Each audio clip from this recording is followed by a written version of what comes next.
All right, so I am not Courtney Struer, and I am not Lisa Prosser, but I am Sarah Reeves. So you can pretend I'm Courtney because Courtney is the faculty lead for these HSR seminars, but she is on a well-deserved vacation, so I am subbing in on her for her today.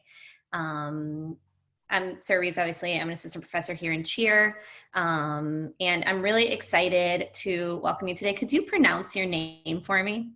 Yeah, it's Adhvaryu. Perfect. Great. I was making some efforts and then just decided that I would ask you that would be a wiser decision. No, thank you. I appreciate that. And today he's going to be presenting on the economic burden of childhood cancer evidence from Danish registry. He's an associate professor of business economics and public policy here. I took a glance at your CV and he got his PhD from Yale in economics, where he joined their faculty for a few years before joining us at the University of Michigan. I'm really excited for this presentation. We don't often, we don't as much as we should really hear from Central Campus, much less the business school, and much less more international focus of studies. So I think this will be great. How we normally do these is we can interrupt you. We don't need to. We can add things in the chat box. However you want to go. I'll keep an eye on the chat box in case there's any questions that come up. That'd be great. And I think the norm for economists is rude interruptions. So please feel free to interrupt. Otherwise, I feel like I'm talking into a vacuum. So it'd be wonderful to hear any and all thoughts. Great. So only rude interruptions are allowed. No polite interruptions. We are pediatrics, so we tend to not be super rude, but we'll try to bring out our worst side for you. And you can, your screen's all set, so you can go ahead, and we look forward to hearing from you.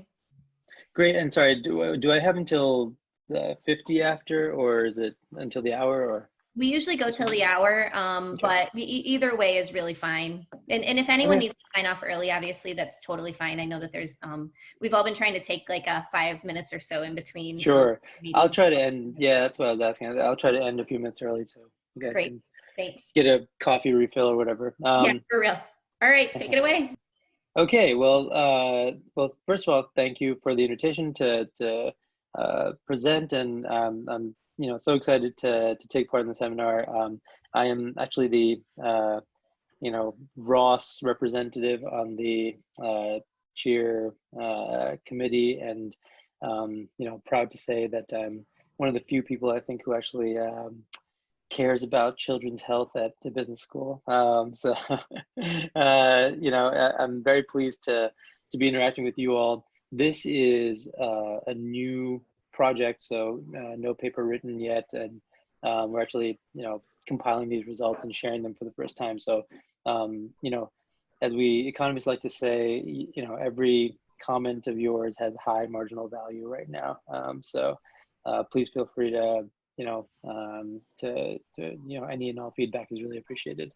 So this is joint work with a bunch of great co-authors, Melton, Desal, Snybjorn, Gunsteinson, Teresa Molina, and Herdis Steingrimsdottir. Speaking of names that I find hard to pronounce.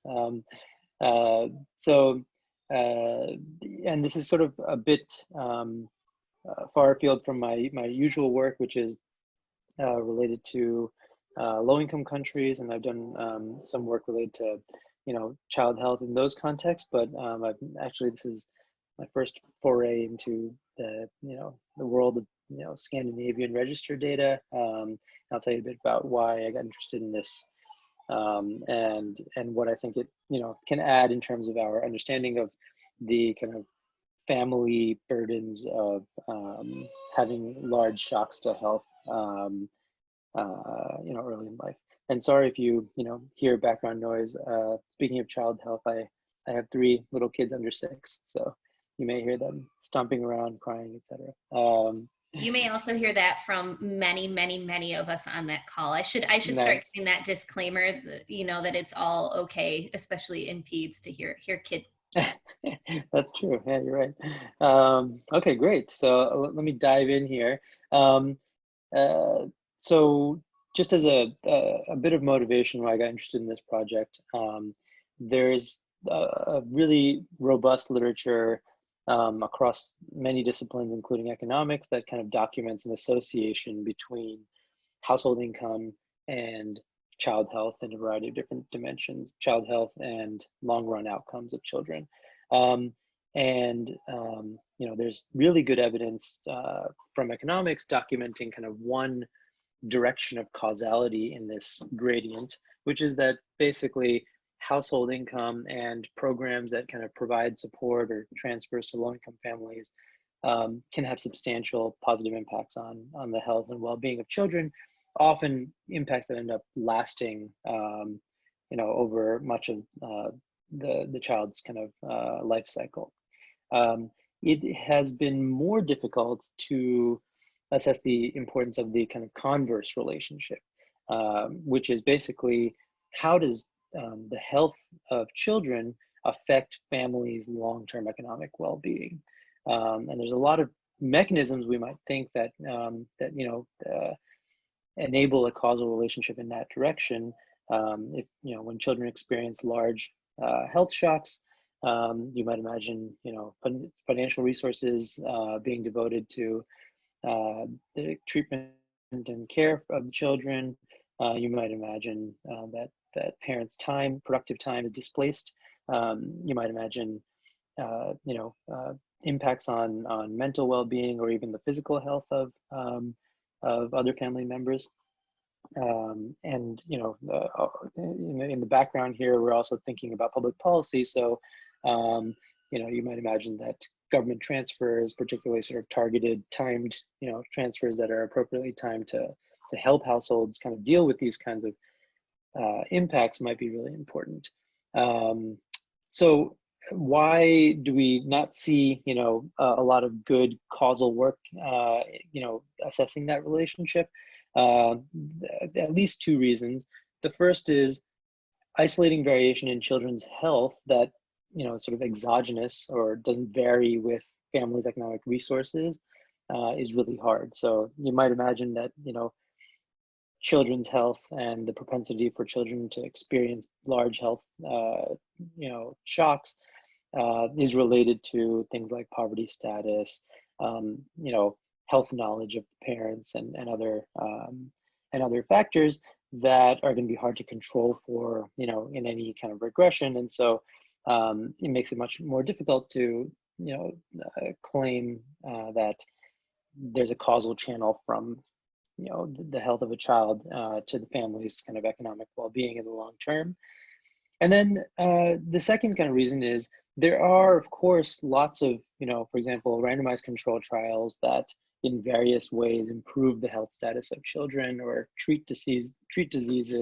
And those would establish causal relationships, but family economic variables are very rarely measured as outcomes in these studies. And even if they are measured, they're never tracked for a long period of time. So it's really hard to say, as a result of nutritional supplementation of X type, which was delivered randomly to selected children, families' economic outcomes changed in, this, that, or the other way. So that's the sort of, background and the reason I got interested in this particular study, because I think it offers a chance to answer some of these questions.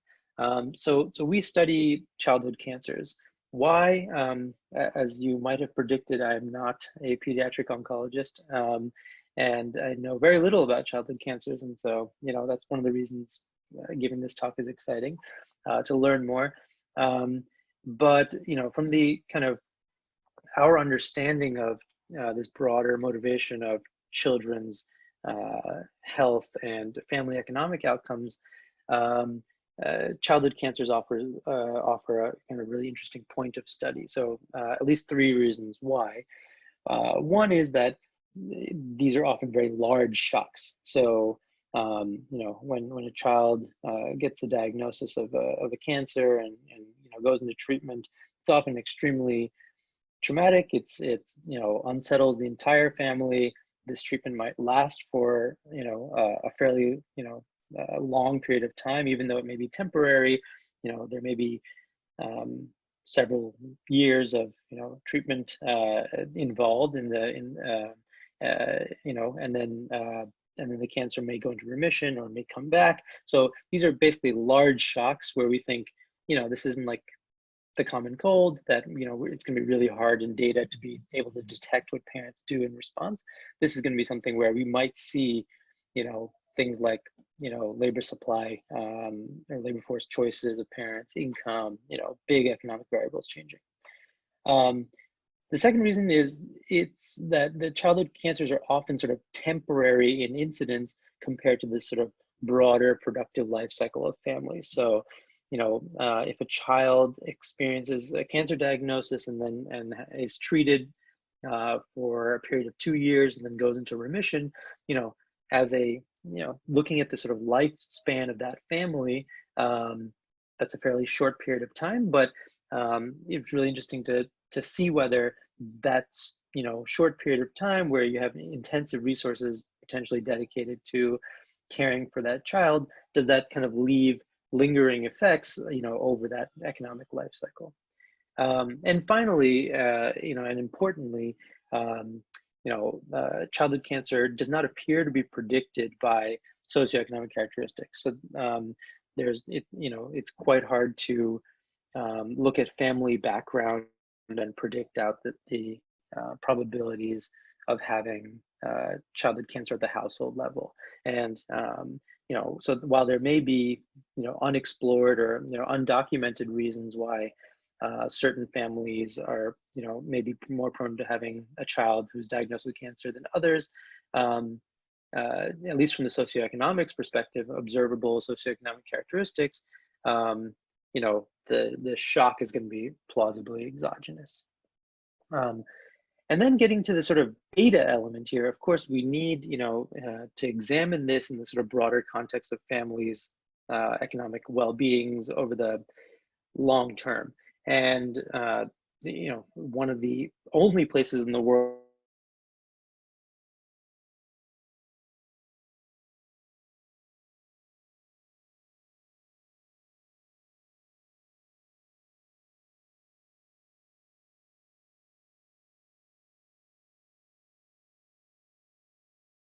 And so here's what we're going to kind of do in the study. The basic question we're asking is, what are the long-term impacts of childhood cancer diagnoses on measures of families' economic well-being?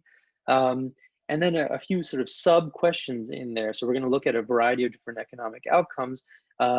One key question that we have as economists, I think there's really nice recent work actually using Scandinavian data as well, documenting a bifurcation in family outcomes when it comes to the sort of so-called baby penalty.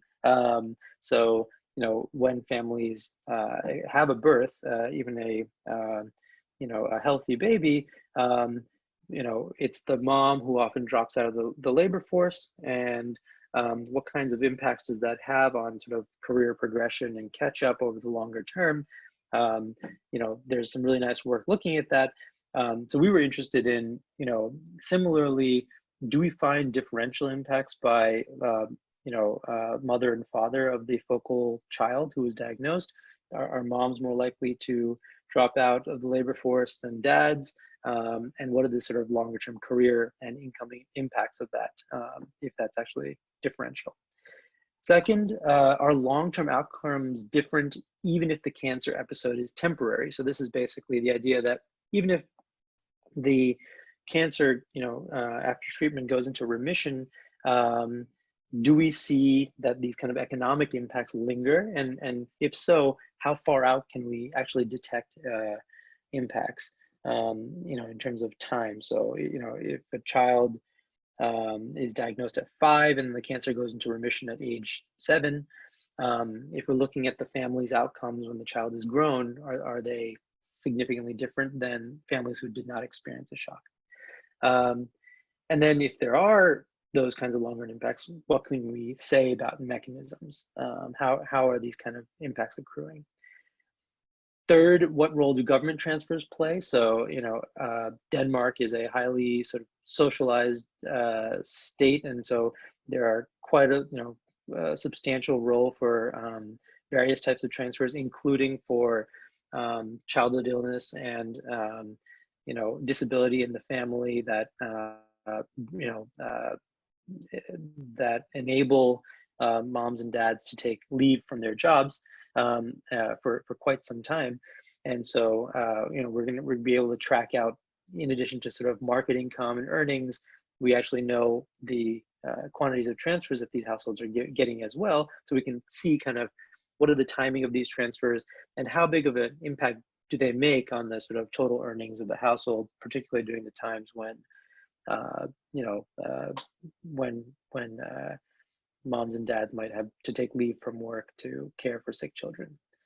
And then what happens to the economic outcomes of families in which the cancer resulted in mortality? So do we see differential impacts on households where there was, you know, where the child died as a result of the cancer, compared to households where the cancer was in remission and the child recovered? Okay, let me pause there just for a second and see if there are any questions before I move on. Gary, go ahead. So thank you. So actually I have a few, but you can tell me to defer most of them, okay? Oh, please, yeah.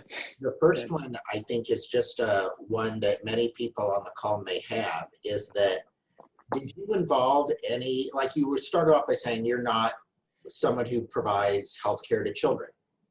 Was there anyone who provided healthcare to children on your team to help better understand or put into context some of these research questions? And if so, how did you arrange that? And if not, did you consider it?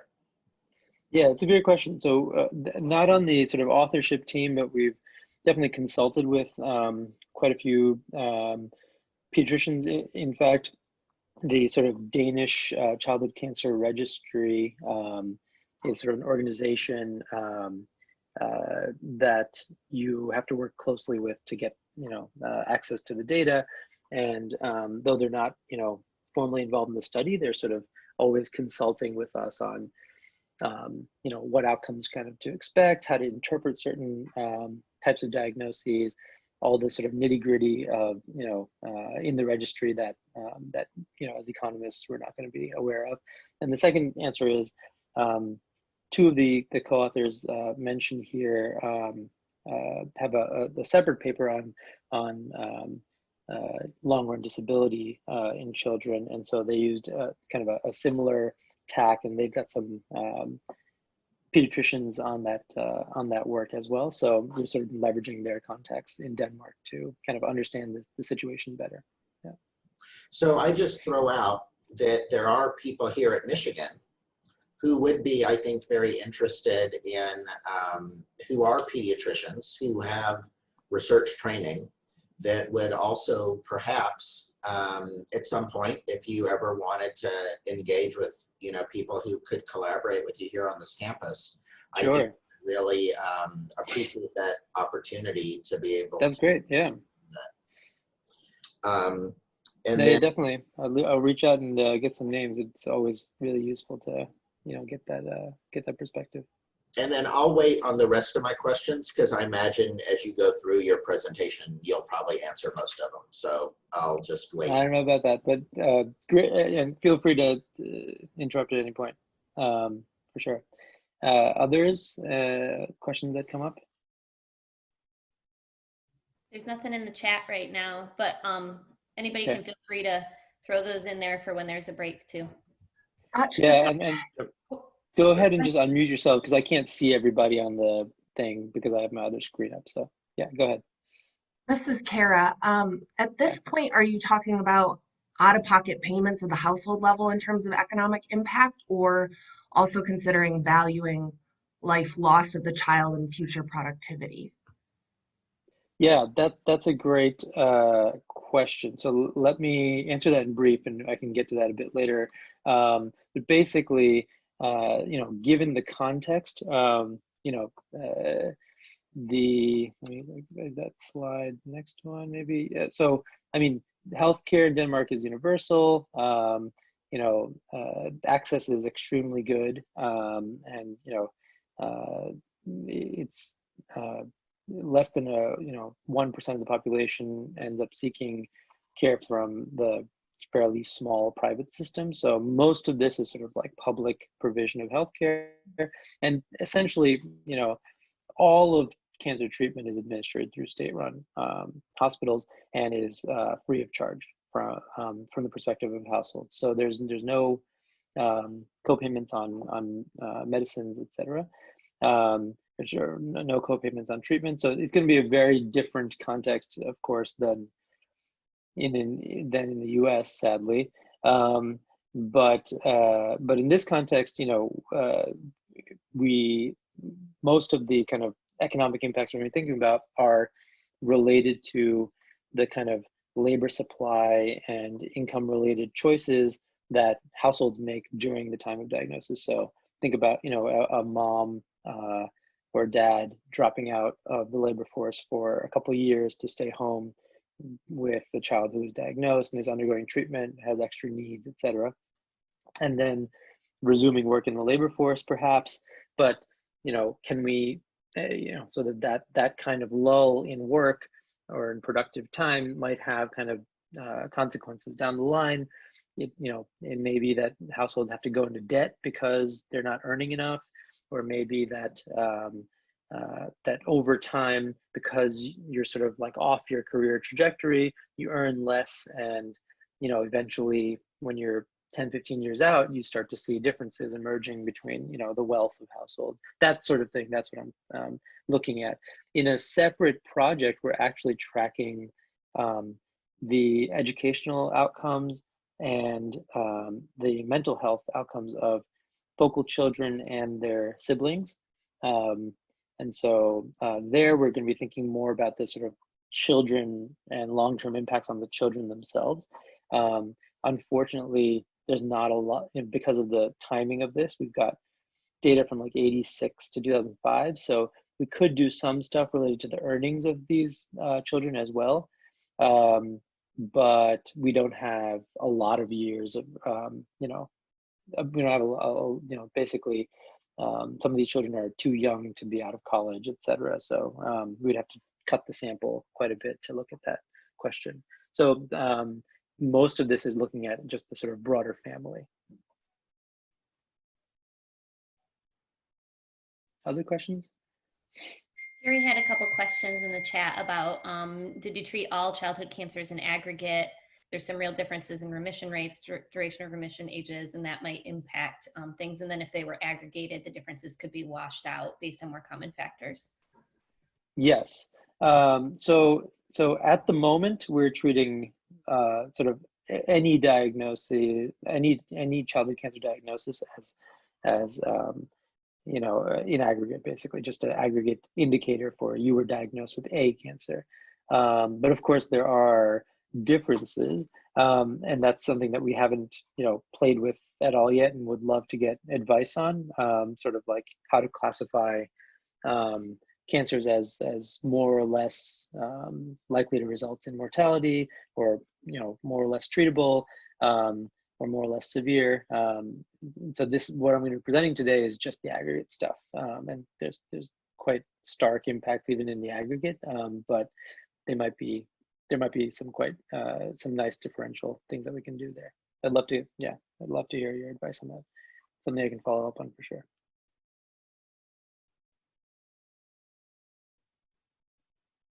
Cool. Okay, so let me just tell you a little bit about the context here. So we're going to be looking in Denmark, of course, where the sort of incidence of childhood cancer is, you know, somewhere between 15 and 20 cases per 100,000 children under 15 years old. The 5-year survival, and again, this is the aggregate statistic across all cancers, has increased, you know, fairly dramatically from the mid 80s to, you know, near present day. So from 72 to 86%.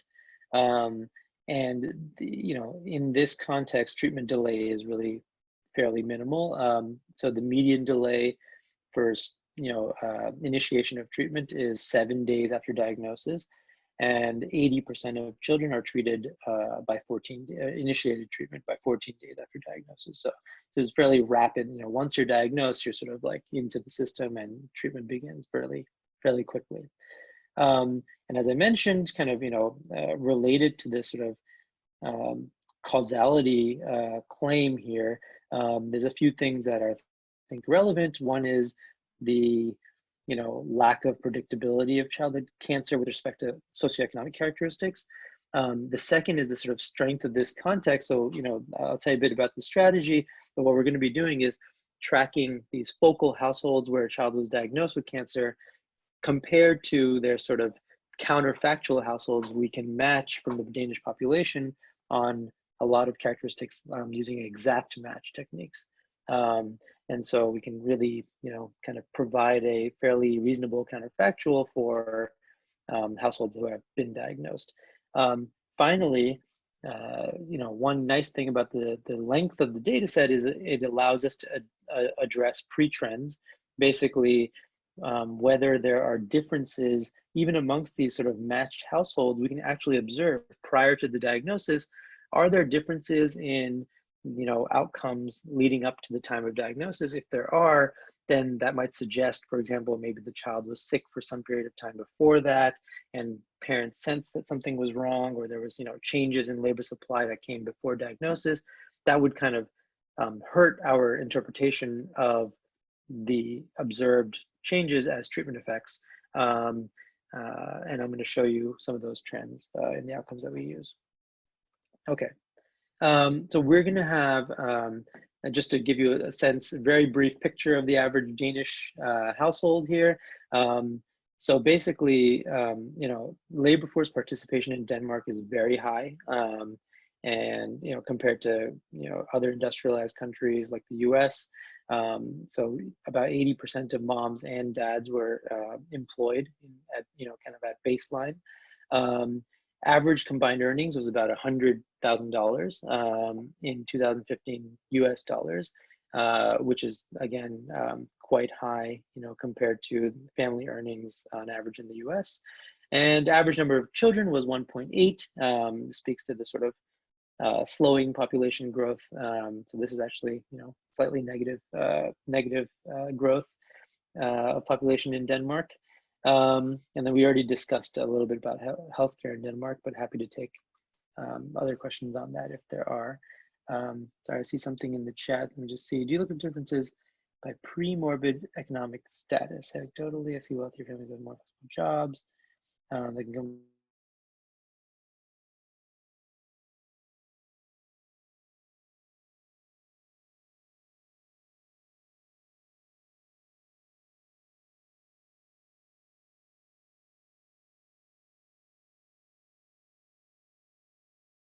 Income families relatively in Denmark are going to get fairly readily accessible care. So I think that's my hypothesis as to why we don't see those. But I'm not going to show you those here, but we do see basically no difference in outcomes across those two categories. And we tried that a few different ways. We can even look at the extremes of the distribution, say like the bottom 15% of earners pre-morbidity, and the bottom and the top 15%, and we really don't see much. Okay. All right, so just a few things on the sample. So we started with all children that were born in this time period from 86 to 2005 to a heterosexual couple, which we defined basically as a registered partnership, cohabiting or married. And that was 1 million children approximately that fall into that sample definition. And then we basically identify all the children with at least one cancer diagnosis before the age of 17 from the Danish Childhood Cancer Registry. That results in basically a sample of sort of focal children of basically 2,700 such children. The average age at diagnosis is 6.5. The median age is about 5. Okay. Then, so here's our sort of basic design. What we do is for every focal child, we search the entire Danish population in those cohorts for another child who is not diagnosed with cancer, so who's not in the registry, with the exact same birth year, gender, parity, and then satisfying basically a bunch of categories for mother and father's ages, married or cohabiting status at the time of birth, and mother and father's education levels.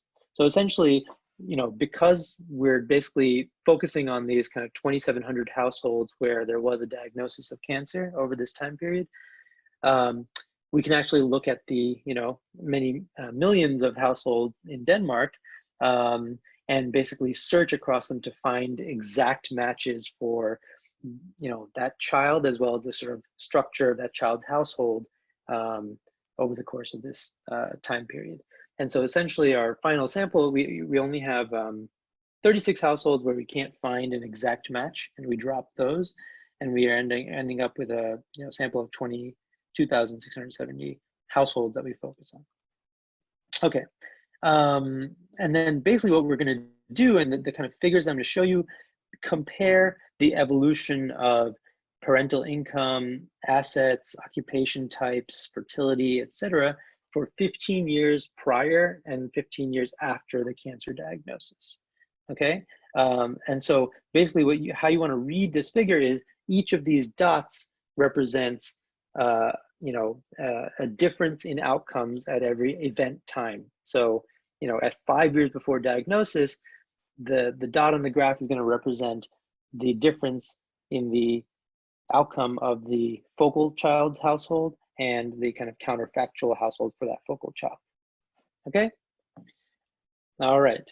And then we're also going to look separately at households in which the child died within 5 years of diagnosis, which is about a quarter of households. I don't know why that doesn't add up to 100%, but I think that should say 17%. So maybe it's a fifth of households versus those in which a child survived, which is about 4/5 of the sample. Okay, I can skip over this. This is just the specification that we use to plot these coefficients. Okay, so let me show you some results. So as I mentioned, basically we're going to be looking at everything in event time, and so the red line basically represents the year before the child's diagnosis, and then so everything after that is the child was diagnosed, and here's what we find for sort of combined market income of the entire household. So one thing I want to point out here is on pre-trends. Can you see my mouse, by the way? Okay, oops, sorry. So basically, this is kind of reassuring.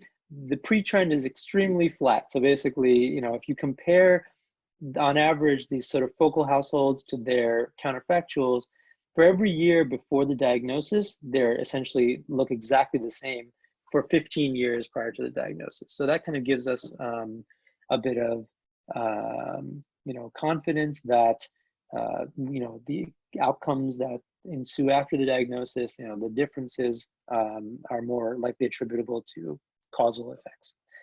Then, as you can see, there's quite a stark event study. So, starting in the year of the diagnosis, and then for up to basically about 5 years afterward, you see a huge dip in market income.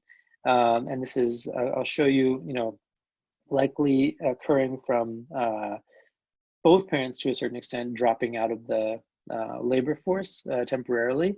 And the way that I have normalized this is just to give you a sense of the magnitude in terms of percentages. So basically, all of these are normalized to the year before the diagnosis, the average income. So basically, that's exactly 0. And so at the sort of nadir of this graph here, you see something close to 17% decline in market income as a result of the diagnosis. And then the other interesting feature of this is within 5 years there's a very sharp dip and then quite a sharp recovery as well.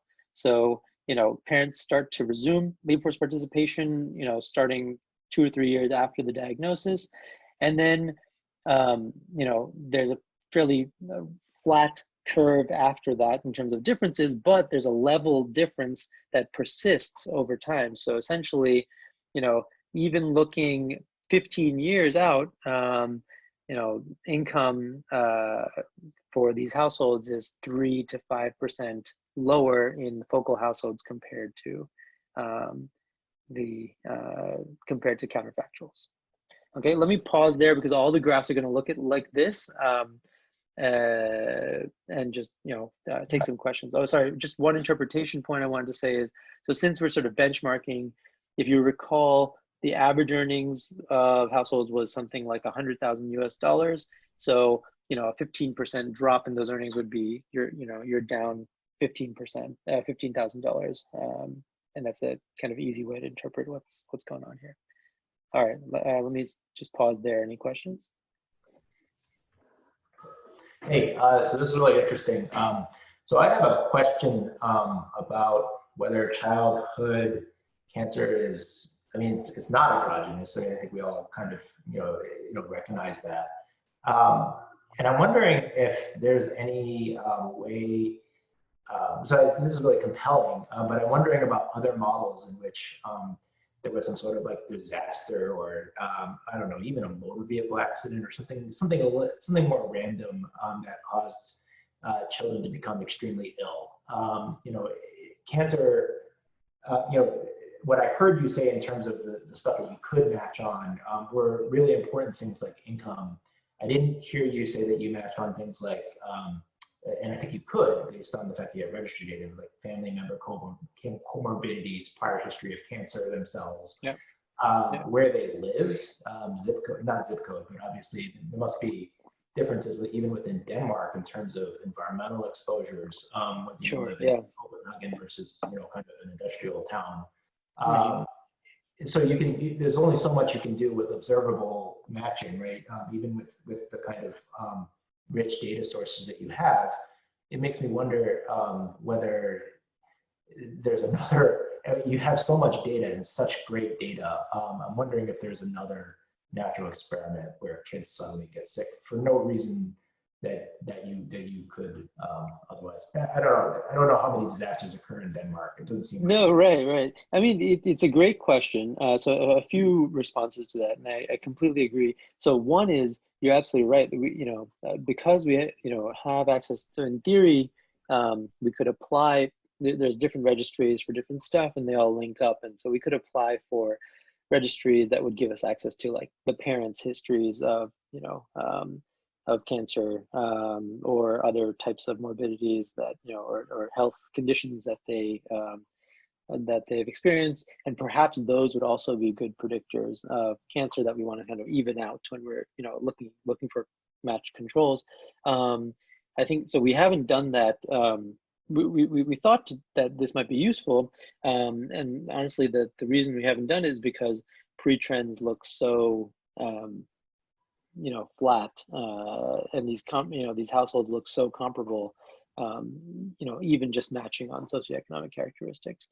So I think there's less reason to suspect endogeneity, like conditional on these sort of observable socioeconomic observables, given the sort of how they ended up looking. I think we didn't expect that necessarily. It just, it happens that, all these pre-trends, I'll show you a bunch of graphs, look essentially flat for everything. So it just kind of, this is one of these studies where sometimes you run things once and it's just like, you're like, okay, I'll take it.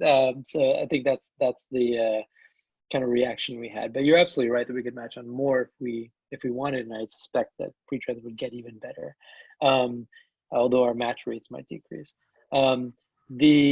The other question on sort of other types of health shocks that might be relevant, I think, it's really hard in the following sense that even something, like a traffic accident or, a car accident that results in injury or something like this, we could actually potentially get data on that kind of stuff. But it's really hard to control for that. So even families with very similar socioeconomic backgrounds, some of them are going to be risky drivers and some of them are going to be, safer drivers. And that, characteristics might be correlated with other types of health behaviors, that determine long-run outcomes of children. So, if we start like sort of unraveling that, I think that's, this is a question that I've had, I think, since I was in graduate school. And, this is the closest I've come to trying, to finding something exogenous that can answer it. The only kind of like holy grail here would be if you had a randomized control trial that kind of changed the health of children in an environment where you had registered data and you can link that up to the RCT. If you did that, that I think would be the holy grail, because you'd have randomized variation and then you can link that up with family data. But barring that, I think this is the closest I've come so far to doing that. Yeah, no, I mean, again, I think the pre-trends in the event study definitely are flat, so which is great. I mean, whether that's coincidental or lucky or whoever knows, right? I mean, I guess my comment would just be somebody probably may ask you at least to do like a crosstab and say, okay, I didn't match on these other things, but I have data I could have, and they look similar. Sure. And then the other thing is that even with the motor vehicle accidents, there are definitely, that's not totally exogenous either, but neither is this, right? And so you could also, if you did motor vehicle accidents, also get lucky just by matching on socioeconomic status. No, totally. If you have driving records, if Sweden, if Denmark gives you access to all the driving records, you could potentially look at alcohol use, other things that might where people live, and all the other factors. So I'm just saying, again, it's not that I'm totally. I'm just wondering. It just seems like there's so much one could do because the principle here is children getting sick. Period. Whether that's like cancer, I don't think there's anything specific about cancer that, at least not to me, clinically. Totally. Right. Completely agree. Yeah. It has to get a trick event because they they choke or something, anything like that. I mean, those are going to have devastating effects. So I think the model can be used more generally. Totally, I completely agree. I absolutely agree. And I think you're right that brainstorming on that front may be a useful exercise. And I think it's possible. There might be something to be said about potentially comparing these sorts of effects as well. If we looked at bad car accidents where kids were hurt versus cancer, do we see differential trends arising because of those? Might be really interesting. Great. Other questions? I think actually along the same lines, besides like an acute event, since it is in Northern Europe, things like cystic fibrosis, kind of devastating chronic illnesses could also play this out, because there is a heterogeneity of cancer, and some things being very acute, some things being much more chronic. But I think a long-term chronic illness that would play to the population of study would also be important in understanding the role of children's health on family income. Absolutely, yeah. And I think my only, the only reason I didn't sort of go down that path a bit with this study is I think I was really interested in the sort of temporary nature of this. I think the, Herdis and Snai, two of the co-authors are on this work, have this other work where they've looked at kind of long run disability and kind of get at that question more. And interestingly, we do find very different effects in terms of the timing of the income changes for households. So I think you're right. It's another really intriguing road to go down, but to a certain extent, my co-authors have already gone down that road, so we sort of did something different here. Absolutely. All right, great. So I am cognizant of time. I know we only have about 10 minutes, so I wanted to just show you a few of the kind of key takeaways here, and then I'd love to take some more questions / discussion. So here's just breaking out mothers versus fathers market income. And essentially what you find is that mother's income declines much more dramatically, during this sort of episode around diagnosis and treatment. So you find basically a 30% decline at the bottom, 1 year after diagnosis. Same kind of time path of recovery, and a similar sort of effect in terms of the levels of difference. So with father's market income, you see about, even when it flattens out 3 or 4 years after diagnosis, you see about, a 5% difference, but then that sort of erodes as you get, 10 to 15 years out from the time of diagnosis. And then things, the standard errors kind of overlap with 0 for those last few years. Whereas, with mom's income, you kind of see a little bit more of a persistent, 5% dent in sort of income. So basically the conclusion here is, moms are more likely to come out of out of their jobs and take leave from their jobs. And that results in, a larger shift overall. And you actually see the same kind of pattern in dads, but to a small extent. I will say actually that men, even in a, as equal a society as Denmark, tend to earn more than women. And so that 10% drop corresponds to more actual money for the household than the 10% drop in women's earnings.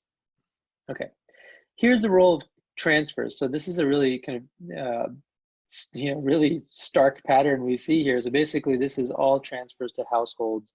And essentially what you find is, again, really flat free trends and then a huge jump up, in the sort of 5 years after diagnosis. And then, there's a steep increase and then a steep decline. But you actually see, those transfers, being persistently different, in those focal households compared to controls, even up till about 10 years out. So the magnitudes are less large there, but you see that basically government transfers play a big role in kind of making up that income gap during the years where families are taking 1 or 2 parents out of the labor force.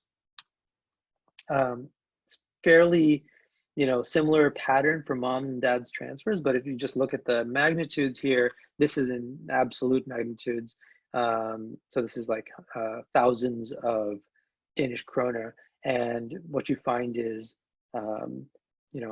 the transfers that fathers are getting are much higher, and that's because their baseline earnings are much higher. So the sort of like replacement earnings that they're given are higher. And then here's basically combining market income and transfers. So this is kind of overall, what's the economic picture for households look like, and then I'll just comment on that briefly.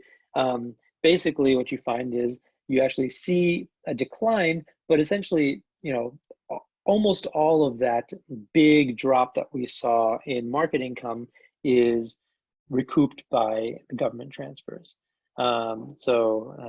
They're fairly generous transfers that enable households to kind of keep their total earnings fairly constant. You do, however, see a general decline in earnings. These magnitudes aren't very large, so like 20,000 Danish krone, compared to like, the median income is something like 600,000 Danish krone. So, not very large declines, but you see persistent declines year on year that kind of manifest over, a couple of years and then persist across the, period after most children, recover. Okay, things are a bit noisier when you look at, split this out for mothers and fathers total earnings, including transfers, but you see the same kind of pattern.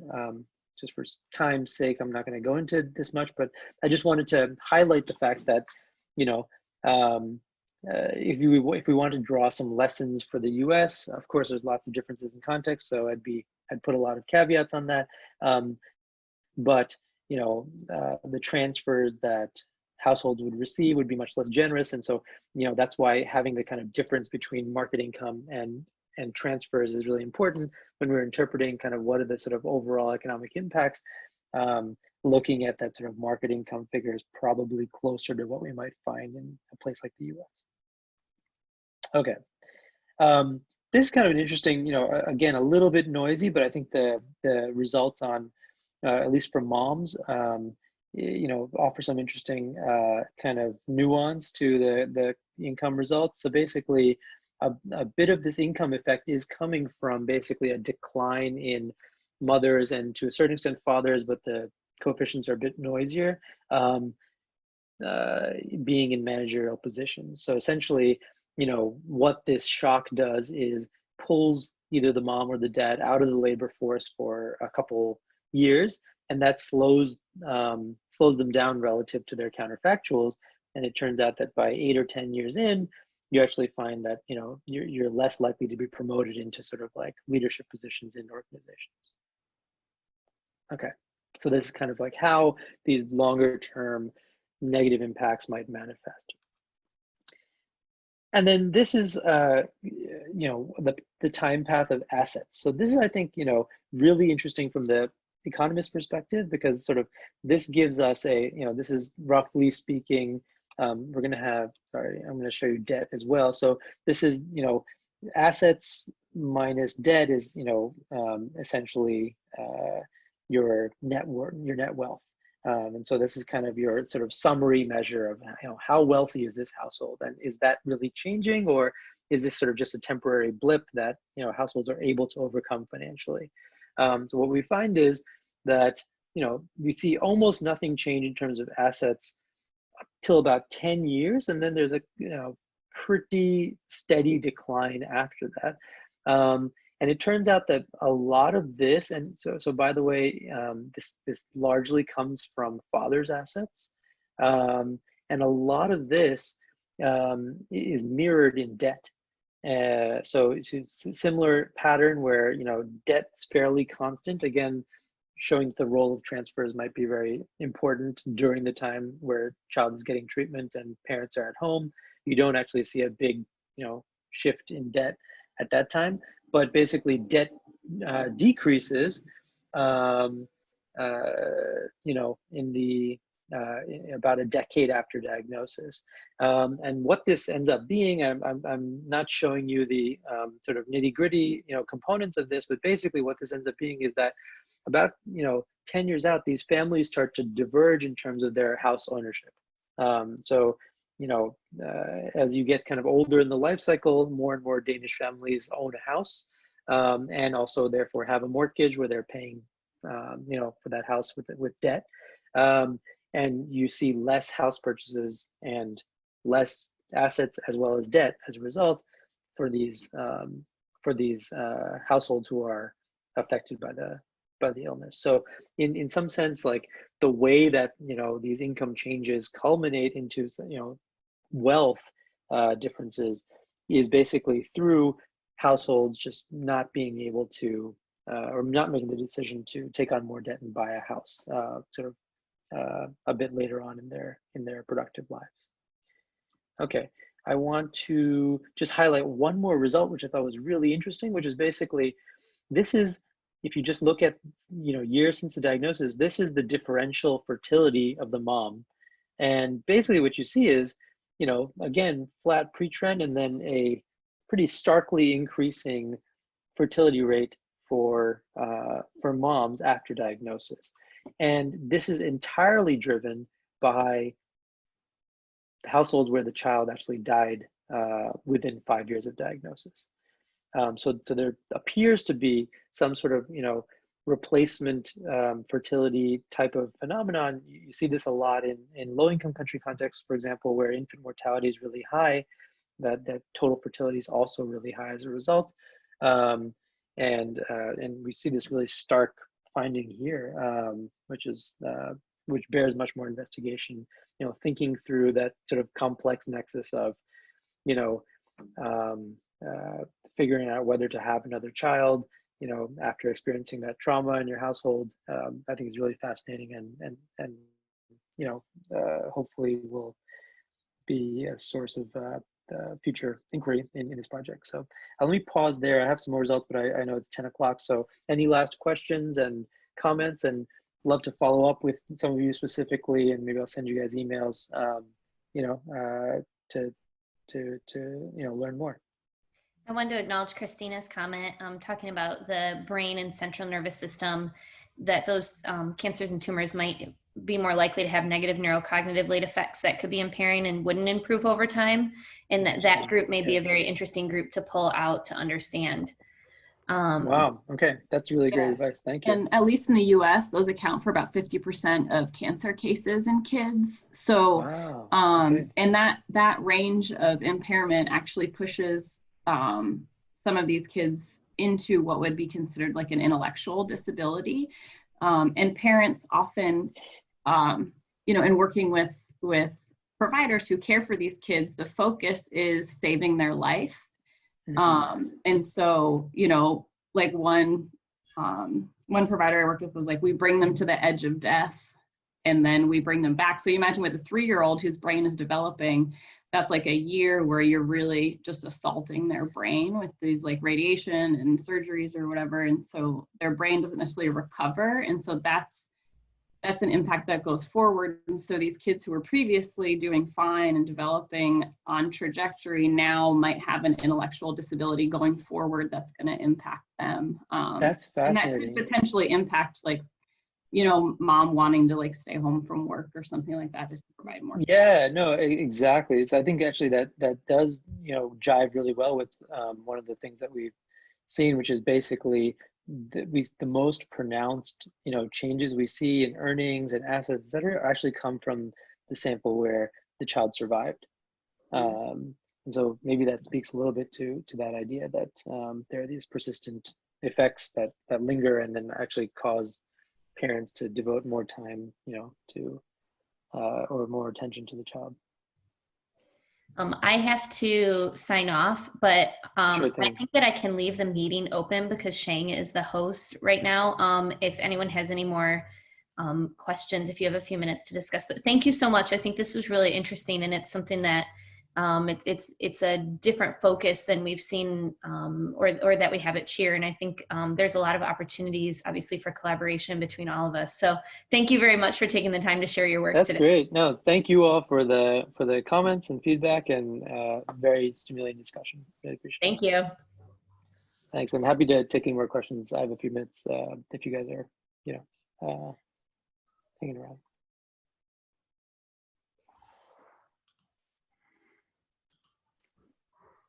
Hi, this is Erin Carlton. I'm one of the CHEAR junior faculty. Fantastic talk. Thank you so much. I was wondering if you were able to look at acute hospitalizations or inpatient or other types of healthcare utilization and how that affected things.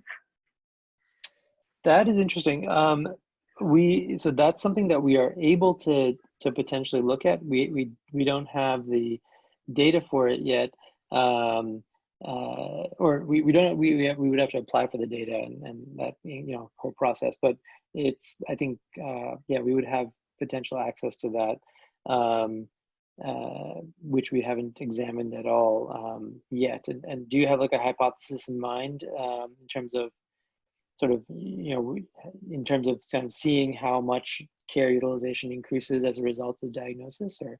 Yeah, my suspicion is, again, kind of alluding to what Dr. Freed had talked to earlier, sort of depending on the diagnosis and depending on the treatment course and complications, if a child is inpatient more or using the healthcare system more, you might see more of a decline in parents going out of the job market or a decline in earnings because of that. Interesting. Yeah. So I come from the background. I'm a pediatric intensivist, and this is one of the things that I'm actually really interested in is understanding how ICU hospitalizations subsequently impact the long-term parental incomes and the parental workforce, and that sort of thing. That's fascinating. Okay, cool. Well, I'll definitely take down your name. Great. Well, thank you. That's very useful. Thank you. Cool. Other comments or questions?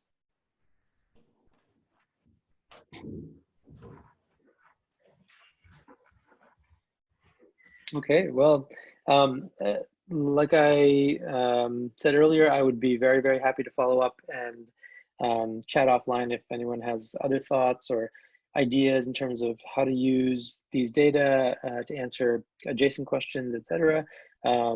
Gary put it really well in terms of our great resources here at Michigan and ability to kind of collaborate on some of this stuff. So I'd love to explore those possibilities.